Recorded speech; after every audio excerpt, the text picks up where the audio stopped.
Vamos a cerrar este festejo porque es parte de estas actividades que hemos venido desarrollando con ustedes y le voy a agradecer muchísimo al ingeniero Arturo González Camarenas porque vamos a comenzar esta plática que es el broche de oro de este festejo, ¿no? Uno de los inventores mexicanos más importantes, pudiéramos decir, de nuestro país y pues bueno, ingeniero. Aquí estoy a sus órdenes. Muchísimas gracias, ingeniero. Al contrario, mucho gusto, muchas gracias y muchas felicidades a todos ustedes hoy en su día. Y muchas gracias a Arturo Broca, a Eugenio Marín, a César Rojo, desde luego, maestra Fabiola, muchas gracias. No, de aquí al contrario. Gracias a usted por este tiempo que nos ha brindado justamente para hacer este festejo. Y pues bueno, el Día del Inventor Mexicano se estableció en honor al natalicio de Guillermo González Camarena, su padre.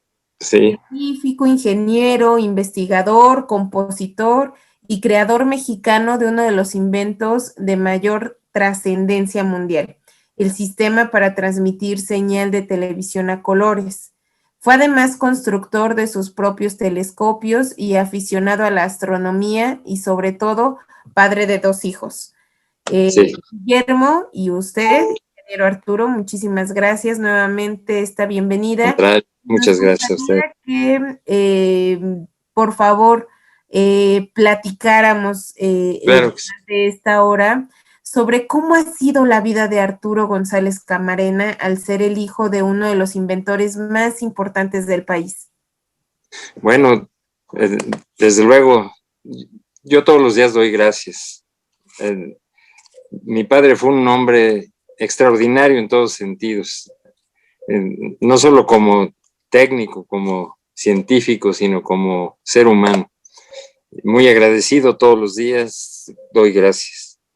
Y bueno, yo era muy niño cuando él murió, yo tenía 11 años, pero haz de cuenta que él sabía que se iba a ir y se dedicó a engrandecer cada momento, cada instante. Vivió yo no sé cómo se daba tiempo para hacer tantas cosas. Mi papá desarrolló y patentó 6 diferentes inventos, todos sobre televisión, de los cuales el más importante, desde luego, es el primer sistema de televisión a color, el sistema tricromático secuencial. Y he estado escuchando y siguiendo todas estas pláticas y caray, hombre, qué bien, qué buen uso le hubiera podido dar mi papá si hubieran existido ustedes entonces, caray, porque en México de los años 30, pues no había las facilidades que ustedes otorgan, o sea, lo que es para realizar una patente, un trámite, por todas las dificultades que tuvo que pasar él solo desde su trinchera, porque como lo decía Arturo Broca en su plática, él fue inventor de garage, pues, más bien dicho, sería de sótano, porque él desde muy niño era inventor. Okay. Nació con fue proclive a la invención desde muy niño. Ya a los 7 años, ya inventaba cosas prácticas. Estas cosas que les platico, las sé por mis tíos, ya cuando mi papá se fue. Mayores que él era el menor de 8 hermanos, y en la casa, nacieron en Guadalajara, Jalisco, todos, pero a los 2 años se vinieron de mi papá, cuando se vinieron a vivir a la Ciudad de México, porque mi abuelo paterno, su papá, desarrolló cáncer. Entonces se vino a tratar a México porque en Guadalajara no había un tratamiento adecuado para esta enfermedad.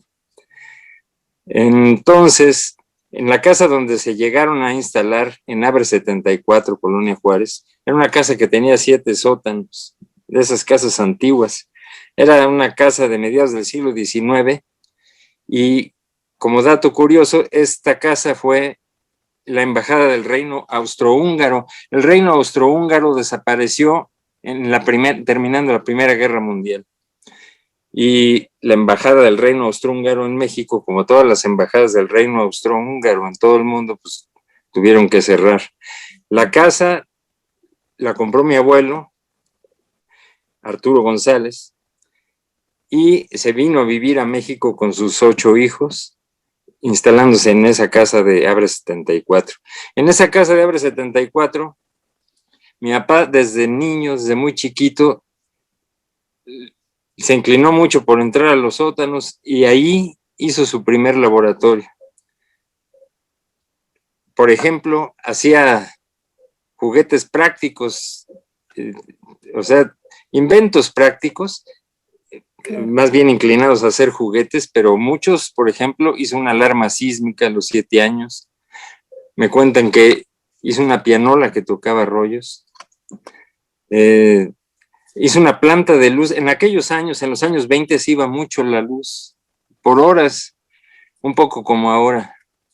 Y entonces, mi papá hizo una pequeña planta de luz y se tendió a la tarea de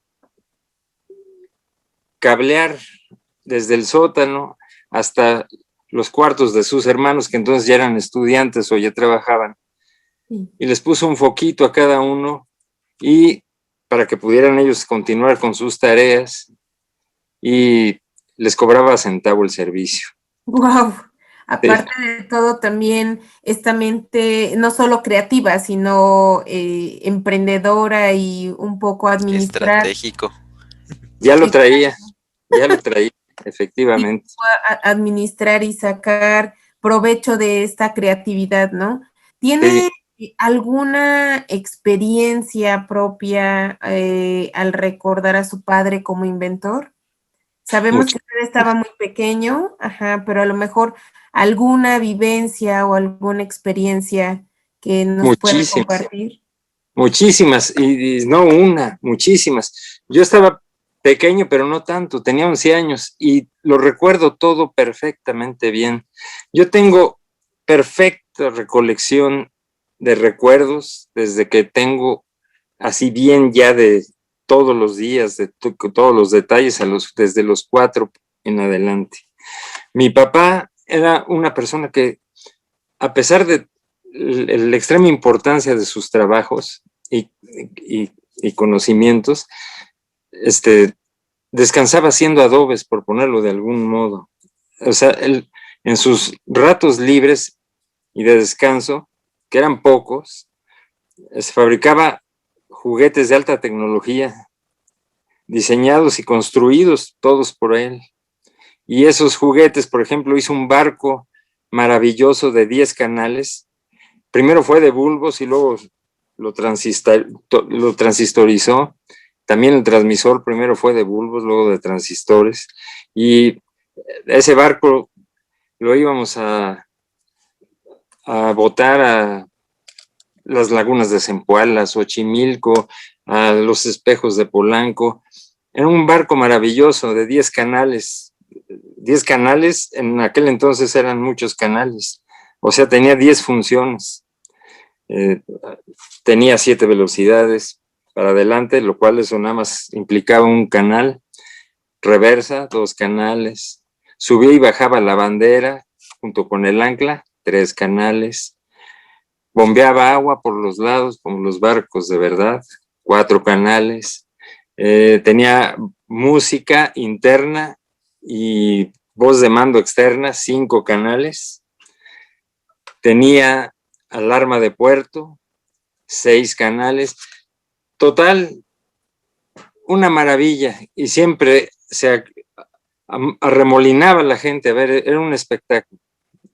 Ese barco lo hizo todos los detalles, no nada más la electrónica y el equilibrio del barco, y que en su línea de flotación estuviera perfectamente bien balanceada, sino que además los barandales, todos los detalles, tenía su cabinita, todos sus controles.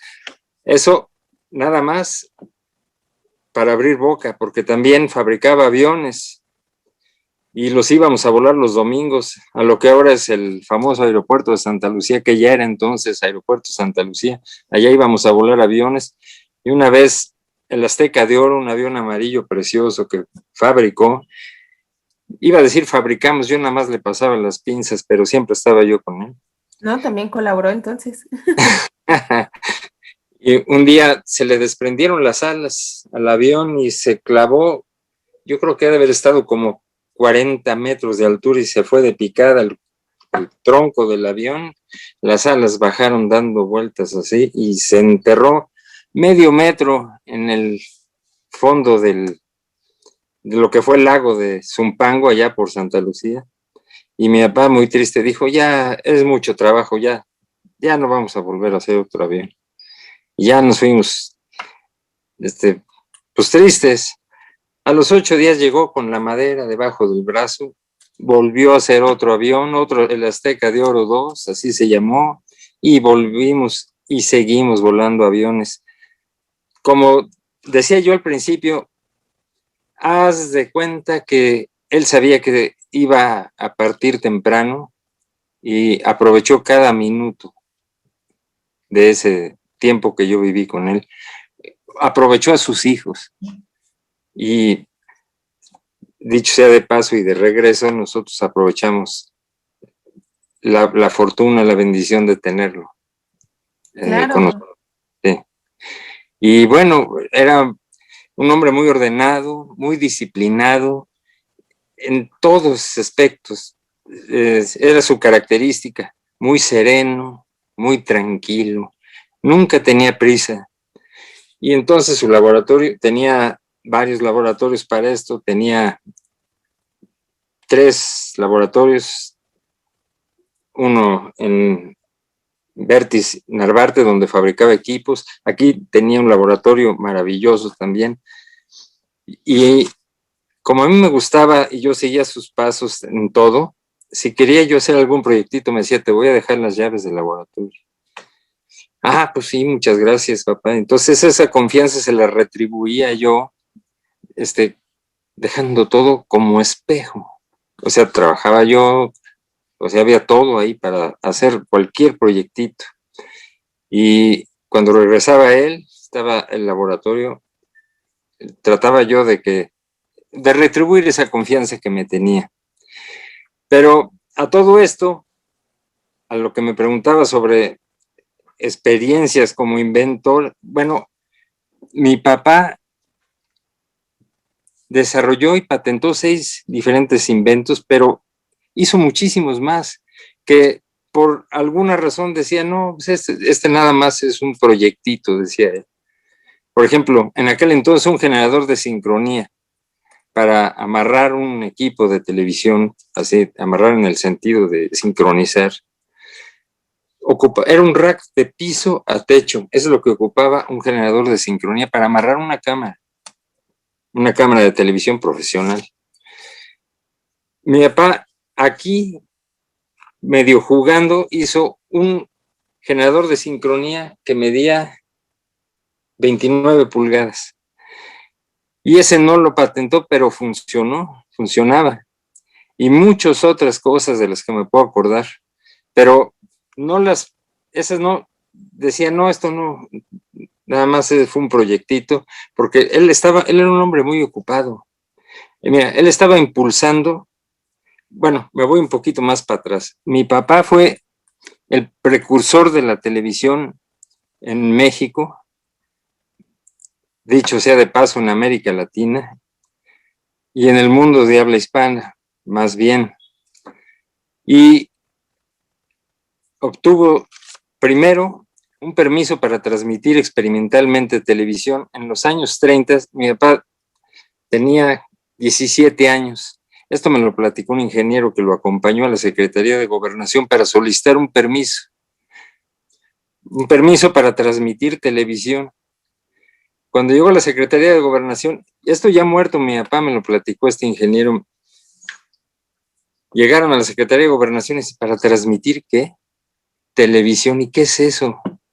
Sirve para transmitir imágenes por radio, por alambre. Dice, bueno, pues transmite, y se cerraban el ojo como diciendo, este está chiflado.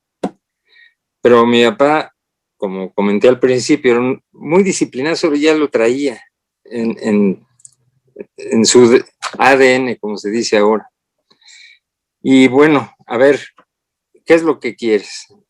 Estoy transmitiendo, estoy invadiendo el espectro de tal a tal lado. Entonces, cuando vieron que ella sabía de que él sabía de lo que estaba hablando, dijeron, a ver, bueno, dices que tú eres radioexperimentador, sí.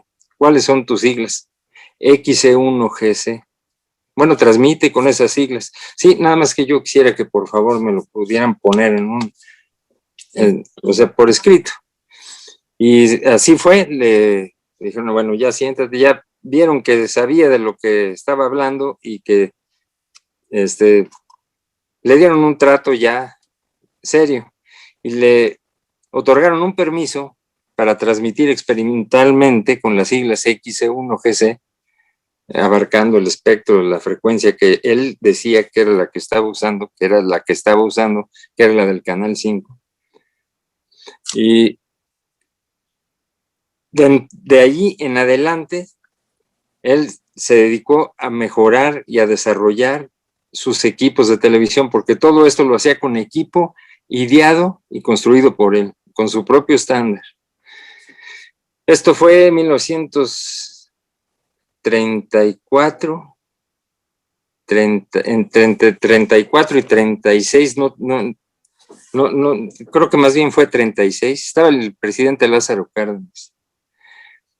Y para 1942 ya había mejorado su equipo en forma tal que solicitó un permiso para generar una señal ya comercial, pero en México todavía no estaba regularizada la televisión. De hecho, ni en el mundo. En Estados Unidos la televisión se regularizó las primeras normas en 1939, pero que es cuando se presentó en en la Feria Mundial de Nueva York, el invento maravilloso de la televisión. Para 1942, solo 5 países en el mundo estaban experimentando sobre televisión y uno de ellos era México. En 1946, ya con un permiso otorgado por la Secretaría de Comunicaciones, inauguró oficialmente la primera estación experimental de televisión en México y en América Latina, con las siglas XEHGC, que son las siglas que ya le otorgaron en la Secretaría de Comunicaciones, y con transmisiones al aire cada sábado. Tenía programas, eran 2 programas, uno era Monólogo del Terror, con Carlos Ortiz Sánchez, y el otro Recetas de Cocina, con Chepina Peralta, que luego tuvo programas de televisión en los años 50 y 60. Siempre Chepina Peralta estuvo en televisión, pero empezó ahí. Y todo esto se originaba en la señal en Abre 74, en la Colonia Juárez, en la casa de mi papá. Él improvisó un estudio en el fondo de la casa donde eran las caballerizas de esa antigua casa. Ahí improvisó un pequeño estudio de televisión y un centro de control, centro de transmisión y su laboratorio, que ya iba tomando fuerza. Mientras tanto, él seguía desarrollando sus diferentes sistemas de televisión a color, porque en el Inter, en los años 30, él pensó que la televisión, se le ocurrió la televisión a colores para mejorar su equipo personal. En 1939 lo tuvo listo y decidió patentarlo al ver que era posible adaptarlo a la entonces naciente televisión en blanco y negro. Y ahí se abocó a patentar su invento. Esto es una historia larga porque mi papá, pues, mi abuelita pues ya era viuda. Mi papá tenía 6 años cuando murió su papá. Entonces mi papá a esa edad ya trabajaba.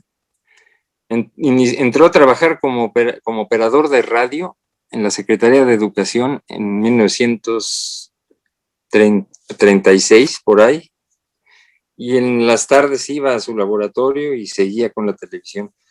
En 1939, 1940, para hacerlo más breve, obtuvo la patente, la primera patente para la televisión a colores,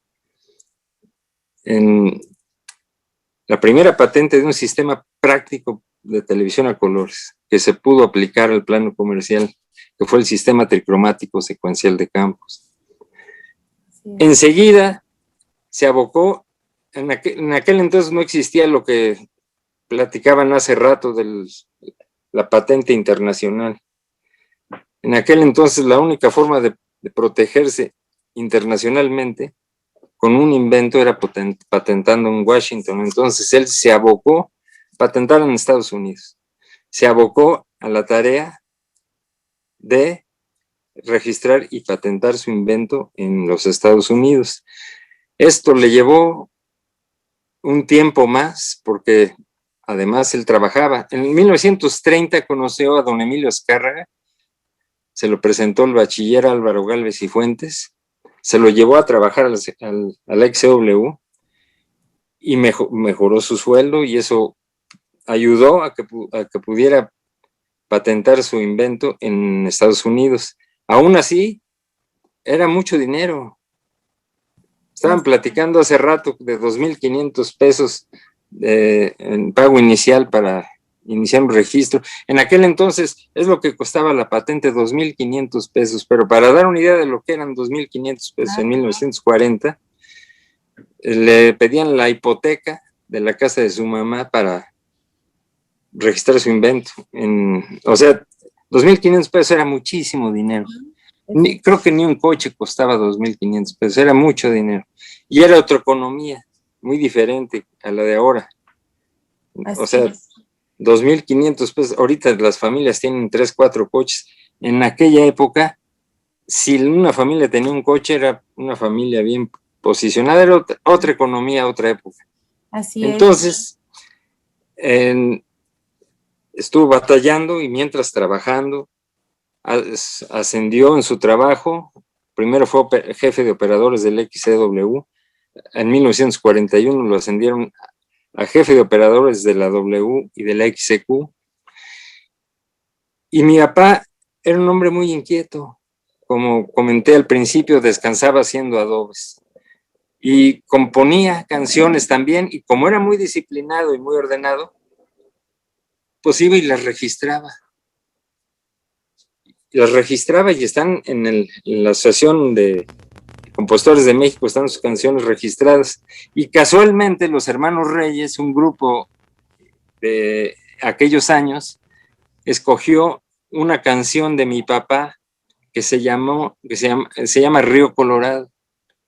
La escogió para su disco, y casualmente también los Hermanos Reyes se ganan un disco de oro con la canción Río Colorado, y empezaron a llover regalías y ayudaron a cubrir gastos ocasionados por la patente norteamericana de su sistema cromático. Es una historia que en el Inter, pero redituó la disciplina a la que invitaba Arturo Broca, a que el inventor debe de registrar, debe de proteger su invento.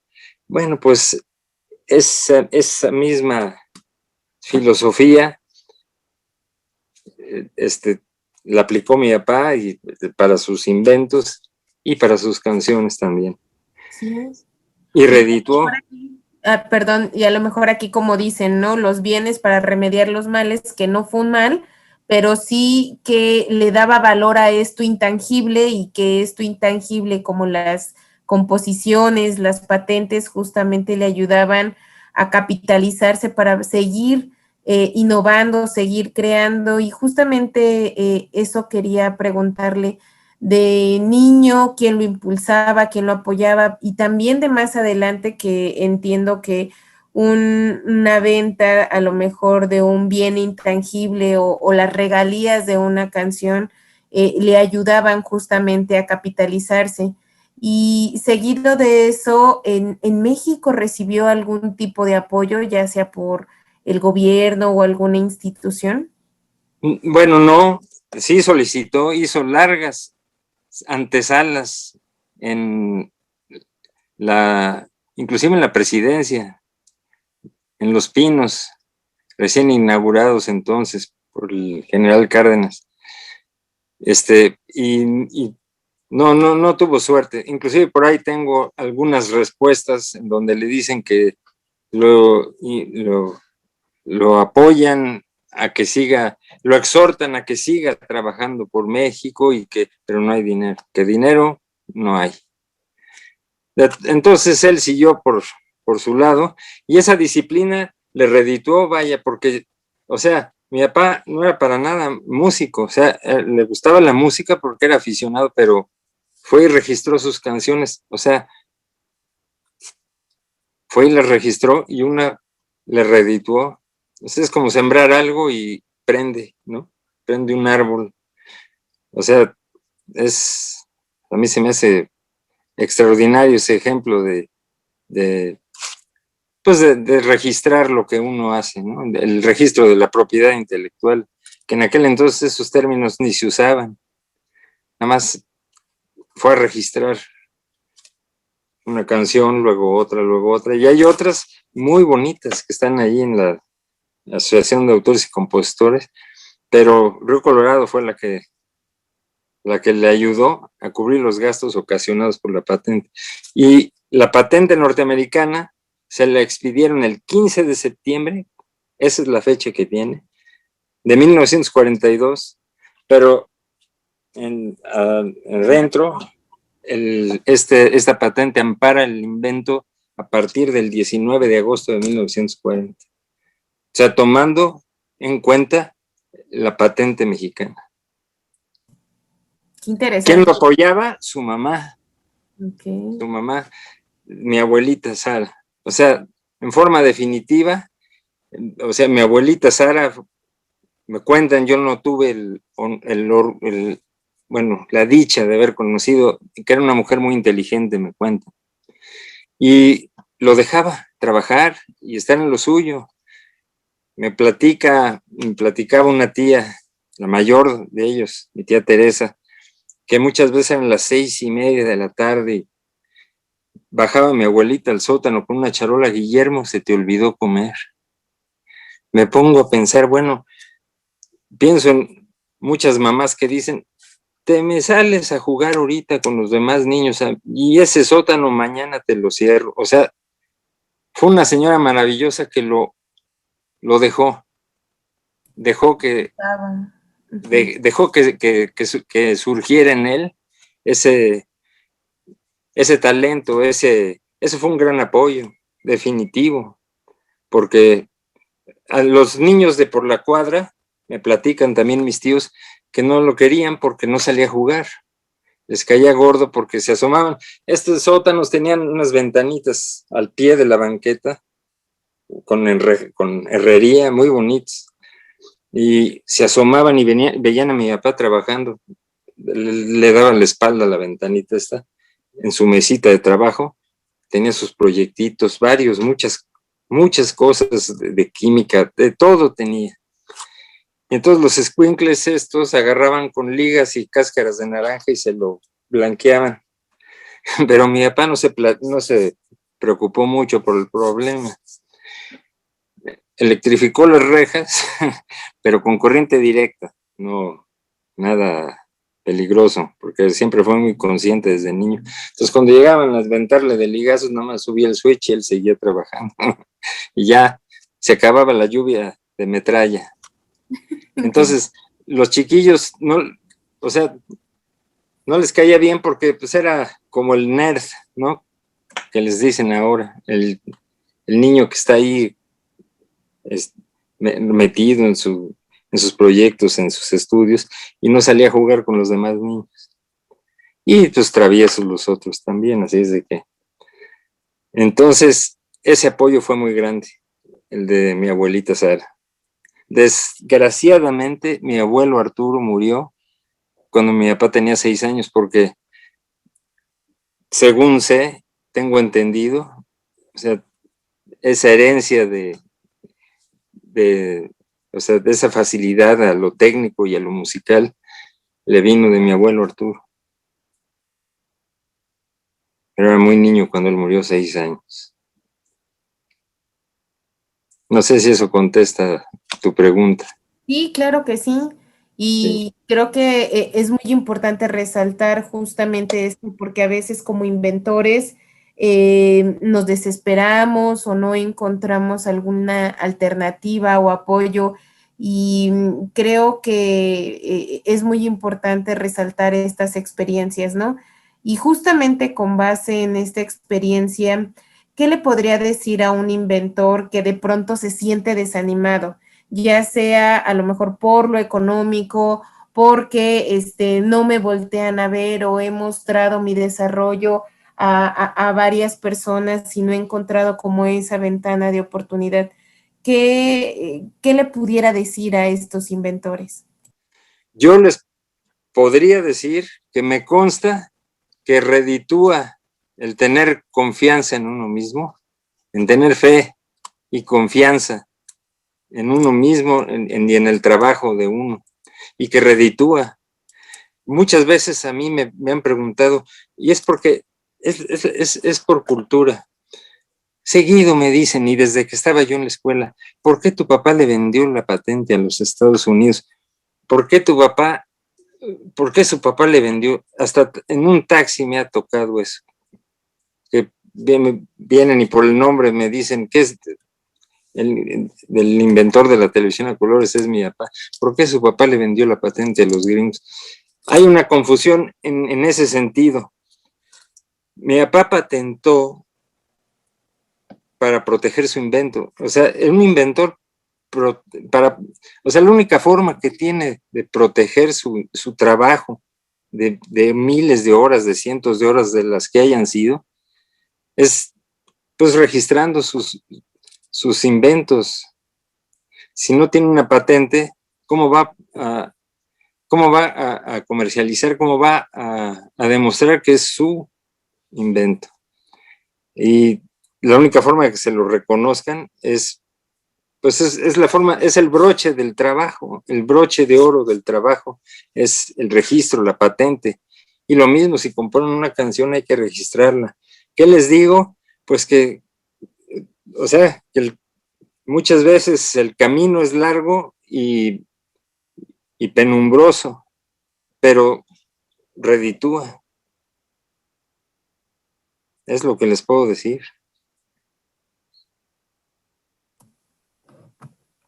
Excelente, sí, y pues bueno, creo que estas experiencias y estas motivaciones deben ser muy valiosas y espero que les llegue a los inventores en este momento porque justamente estamos viviendo momentos complicados, tiempos de pandemia, donde a lo mejor los ánimos están un poquito hacia abajo, pero que con experiencias como la de su papá, pues bueno, se puede ver que se sale adelante, ¿no? Entiendo que hay una fundación Guillermo González Camarena. ¿Nos puedes Sí, contar un poquito sobre cuál es el objetivo de esta fundación? bueno, el objetivo de esta fundación la fundó mi hermano, que desgraciadamente falleció hace 2 años. Él la manejaba y más o menos era el mismo ímpetu, estaban en el mismo canal que Tecugo, que Fumec, que Propatenta. Era el apoyo a los inventores mexicanos, ayudarlos a redactar sus patentes, a hacer los trámites, a, a comercializarlos, a tocar puertas. Eso es lo que hacía mi hermano con la Fundación Guillermo González Camarena. Pero la fundación, al faltar mi hermano, o sea, yo en aquel entonces trabajaba casi las 24 horas, por no decir las 24 horas. O sea, yo trabajaba, tenía una compañía de producción y estaba siempre rentado todo el tiempo. Tuve mucho trabajo, afortunadamente, no me quejo de eso, pero no pude participar en la Fundación Guillermo González Camarena y me hubiera gustado mucho haberlo podido ayudar, pero tuvo mucha relación con muchos inventores. Una vez llegué a ir, en una ocasión lo acompañé a la al Congreso, a la Cámara de Diputados, para solicitar ayuda y cambios en las reglas del juego para los inventos mexicanos. Y fueron muchísimos inventores, pero eran más de 35 inventores iban con él ese día. Yo dije, wow. Y muchos con ideas prácticas de cosas tan sencillas como, o sea, una bomba para subir agua a la azotea, pero sin electricidad y cosas por el estilo. Cosas maravillosas. O sea, hay mucho talento en México, mucho. Y mi hermano se dedicaba, ya que se salió de la televisión, porque los dos trabajamos en la televisión. Él se salió en el 2000 y del 2000 en adelante, él hizo la fundación y se dedicó a apoyar a los inventores. Y durante 18 años estuvo trabajando con ellos y ayudó a muchos a patentar, a tocar puertas. Desafortunadamente no estuve tan cerca así como para poder decirles exactamente cuáles fueron los logros y los alcances.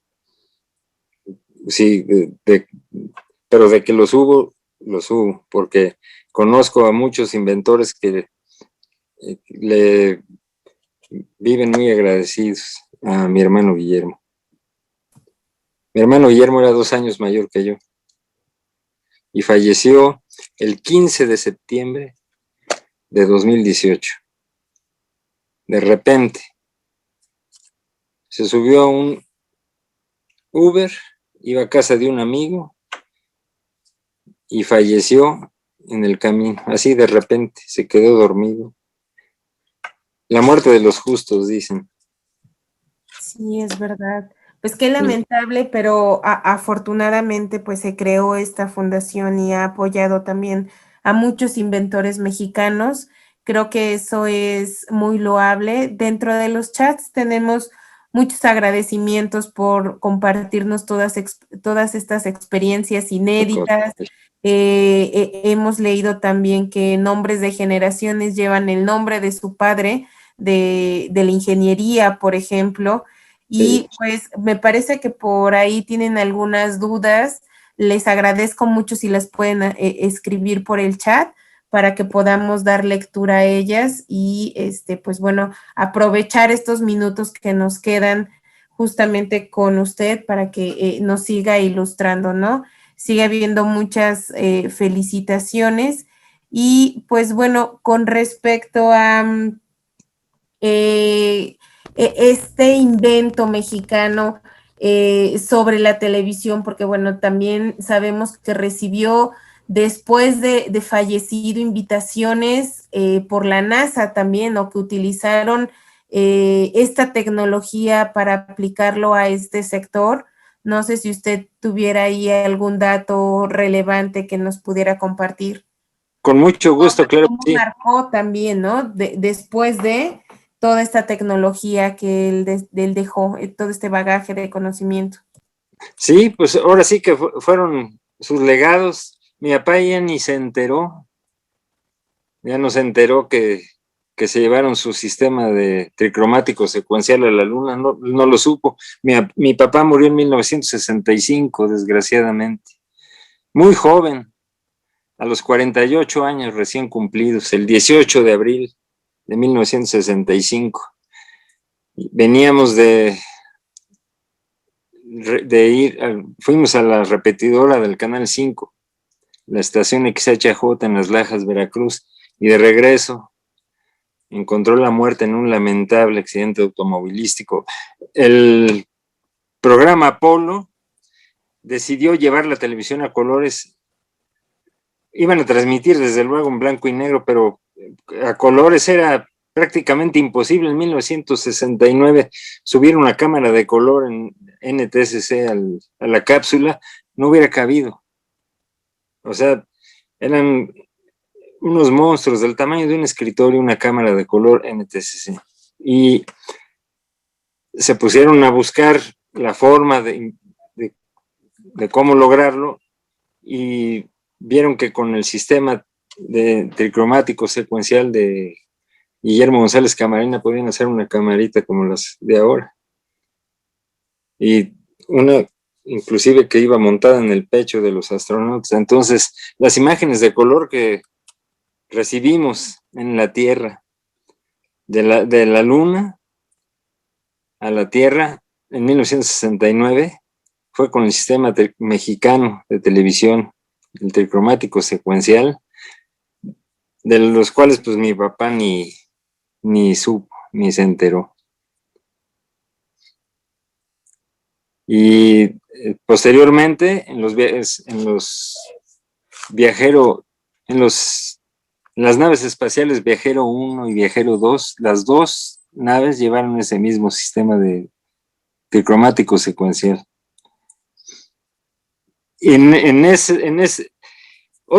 Por dos razones se llevaron ese sistema de mi papá. El primero, por el tamaño.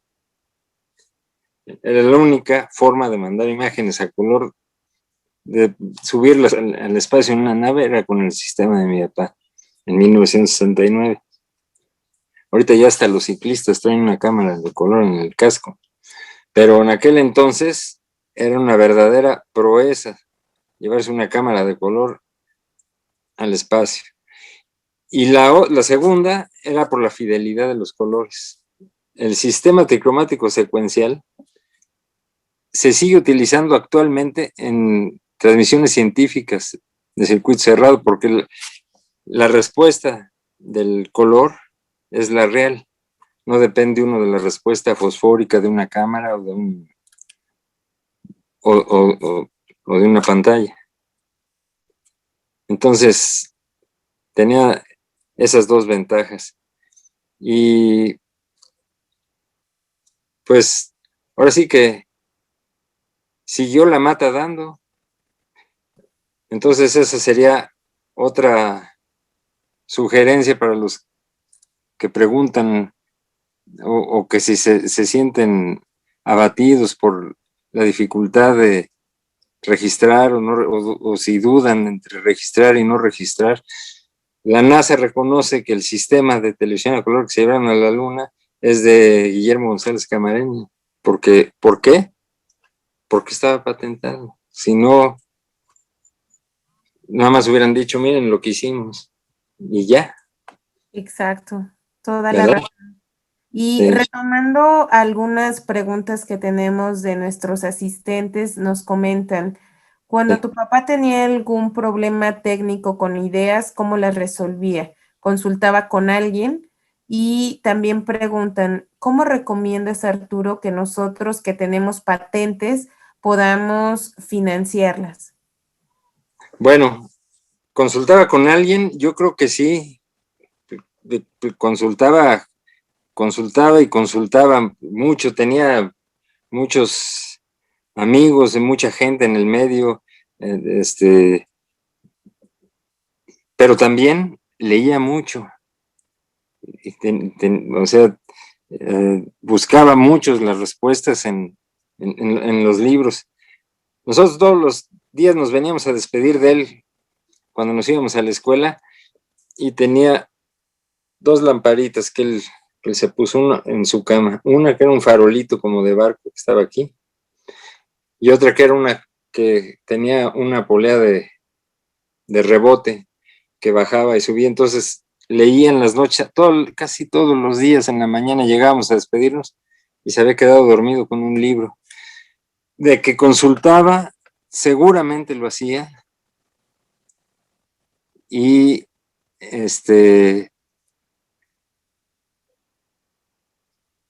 en los libros encontró mucho. En aquel entonces no existía, desde luego, por supuesto, el internet, ni cerca, algo parecido. Entonces, tal vez en las bibliotecas o investigaba, ahora viajaba mucho. Mi papá iba 3, 4 veces al año al extranjero por el trabajo, porque una de las cosas que le tocó a mi papá, además de iniciar la televisión en México, fue, primero, surgieron las televisoras independientes. El Canal 5 fue el primero, nació en abril 74. Luego vino Canal 4 en la Lotería Nacional en 1950. Luego el Canal 2 en 1951 en la XW, que luego se pasó a Televicentro. Y había 3 estaciones de televisión independientes en México. Canal XHGC, Canal 5, XHTV, Canal 4 y XCW Televisión, Canal 2. Y las 3 estaban compitiendo entre sí. Entonces, era un medio que se tenía que empezar a dar a conocer primero. Era tan increíble la historia esta que les platico rápido, que, o sea, los spots en el Canal 5, cuando empezó, eran de a 5 pesos, costaban los anuncios. Y en la hora AAA, la más cara, 15 pesos, eran los anuncios más caros. Y Canal 4 y Canal 2 por ahí andaban. Entonces, en aquel entonces, todo lo manejaban las agencias de publicidad. No es como ahora que todo lo manejan las televisoras. Las agencias de publicidad iban y decían, oye, allá me lo dejan más barato. Entonces, no, pues te lo dejo más barato, pero quédate aquí. Y los artistas al revés. Oye, allá me dan el doble, allá me dan el triple. Entonces empezaron a perder. Es tan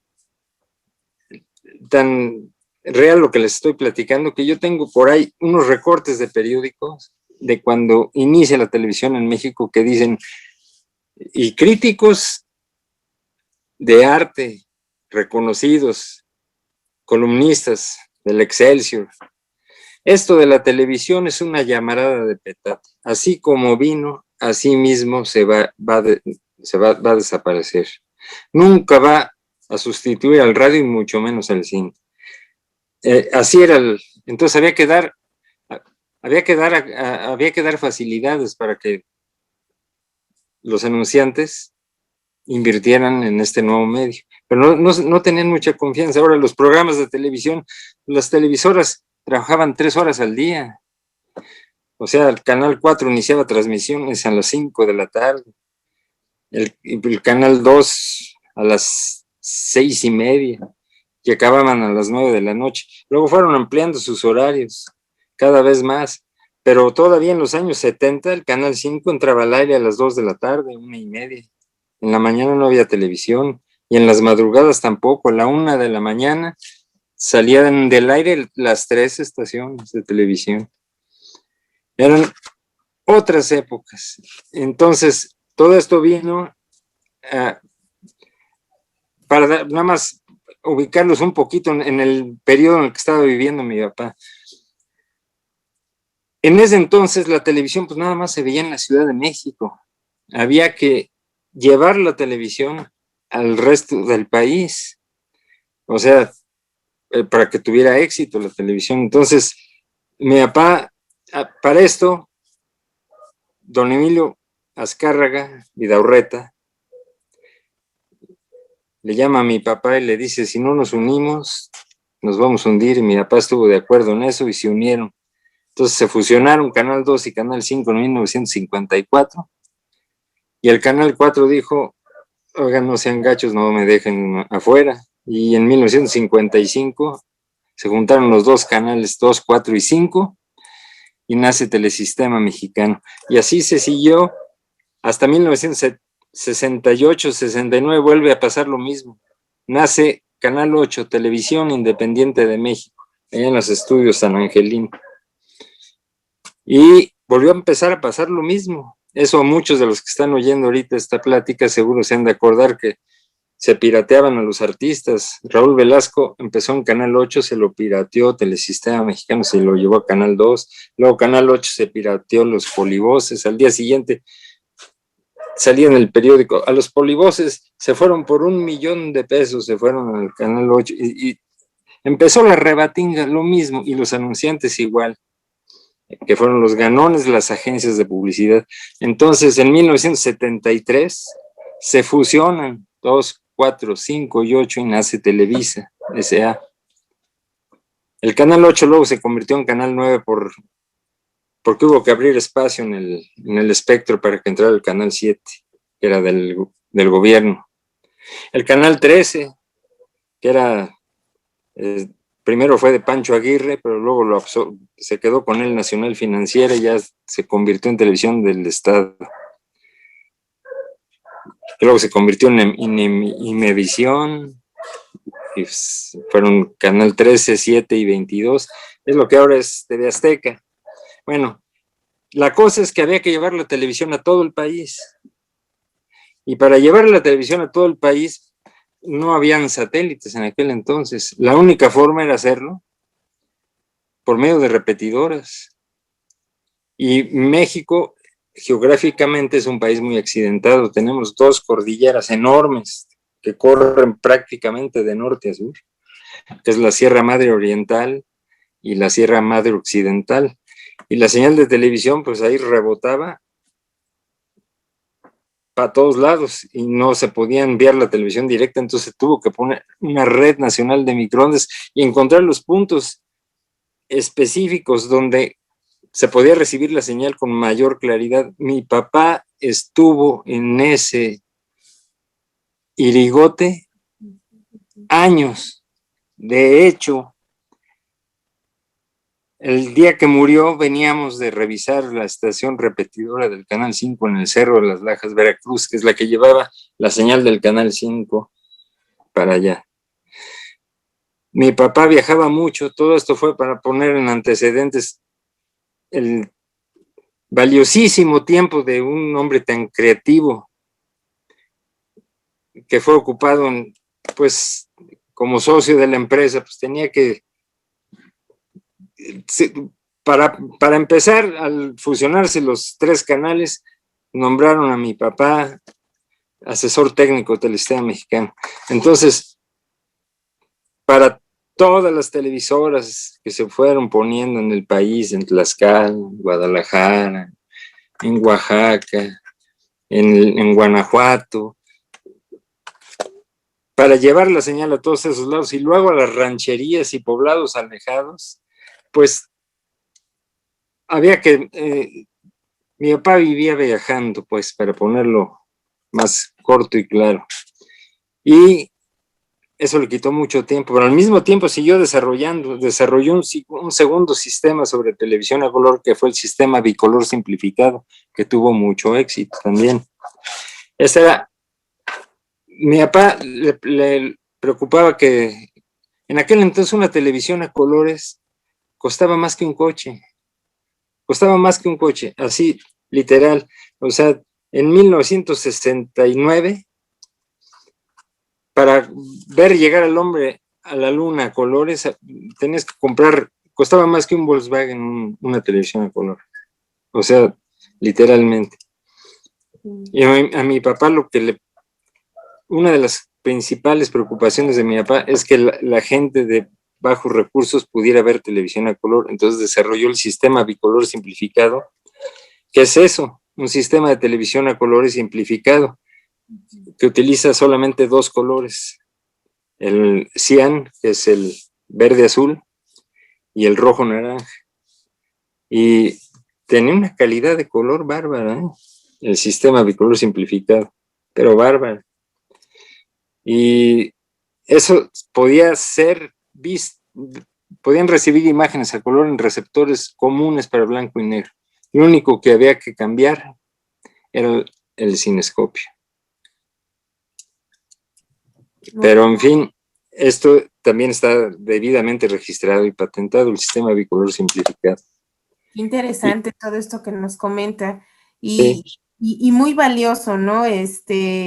Tanto nos ha dado tips, por ejemplo, de cómo lo ha realizado, cómo lo realizó su papá, cómo pudo llevarlo a cabo. Y pues ya para acercarnos al final de esta charla, sí, sí me gustaría que a lo mejor nos platicara un poquito sobre qué opina de la fuga de cerebros, que creo que es un tema muy valioso para los mexicanos, que a veces pensamos que en el extranjero sí vamos a triunfar o que dadas las condiciones del país a lo mejor no lo vamos a hacer. Y también por último, la gran visión que tenía su papá para no solo ver los problemas de ese momento.